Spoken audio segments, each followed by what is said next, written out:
Hi everyone, so welcome back to my channel. We're going to start off with sanitising the nail and pushing back the cuticles with a cuticle pusher. I'm then going to take my cuticle clean drill bit from Todak USA and just go around the cuticle to remove any dead skin, excuse me, that is stuck in them cuticles. I'm now going to take my 180 sanding band on my drill and I'm using it at super low speed. You can see there it does not damage the nail when you know what you are doing. I'm taking a dehydrator on a paper wax strip because I find you don't get any fluff stuck to the nail when you use that. And I'm going in with CJP's acid primer. So I'm applying my first coat of primer and then I'll apply a second coat just before acrylic application. As you just saw, I put my brush in the liquid, drain one side in the powder for 3, blot the acrylic onto the tissue, and if I find the bead just needs a slightly bit more water, God's sake, if only that was that cheap, monomer, then I'll just dip it slightly and wipe away the excess and just then manoeuvre that bead to where I want it. With CJP, I find it extremely easy to work. It's very moldable, it doesn't run all over the place, so you really get a chance to work it where you want it and perfect that nail. So again, in the monomer, in the polymer and onto the nail, and as you can see I'm just working that slightly little bit more wetter than last time to blend into the bead I've already applied, but all I do there is just I don't wipe my brush after I've applied the bead. So I'm just pushing that from side to side, making sure that it's all even. And now for the cuticle area, which is zone 3, I'm just going to keep it really close, but I'm not going to touch that skin because you are going to get lifting if you get that acrylic in that cuticle area. And I'm sorry I'm slightly out of view here. It's just the position that I was in because I really wanted to see you lot to see my bead pick up. Can I just add as well, don't buy these forms, they're crap, they just keep unsticking. So I'm showing you here, this is a common problem when you're sculpting, is you don't apply enough on this area on either side, and that is one reason why you do get breakages at the tip of a sculpt. It's when that area is not strong enough and you haven't built that structure enough for it to sit securely and last.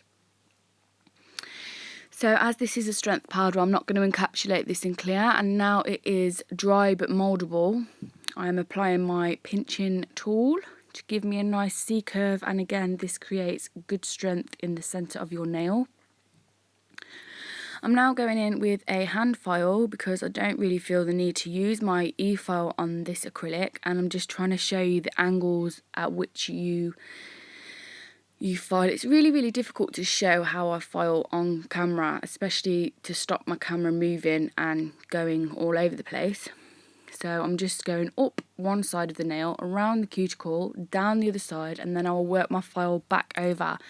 So I'm basically going over and over, back and forth, so I'm getting a nice even structure and a nice even build. So there's the nail once it's been buffed and filed, and now I'm going to go in with my favourite LED CJP top coat. This is amazingly super shiny and I really love it.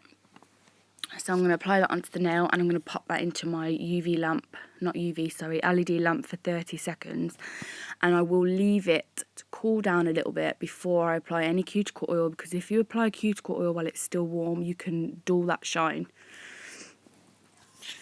So now I'm just putting that moisture back into the cuticle with some oil, because obviously we've dehydrated it and you want it all nice and moisturised.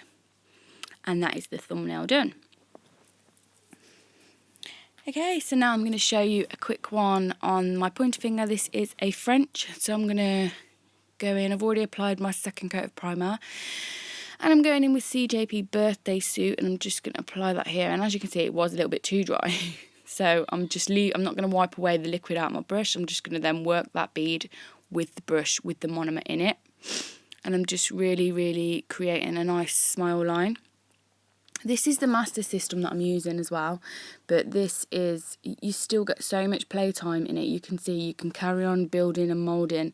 It doesn't set super quick, it's not scary. You can really get a really great shape with this. So once I'm happy with where that is all placed, I will then go in and apply a bead at my cuticle area.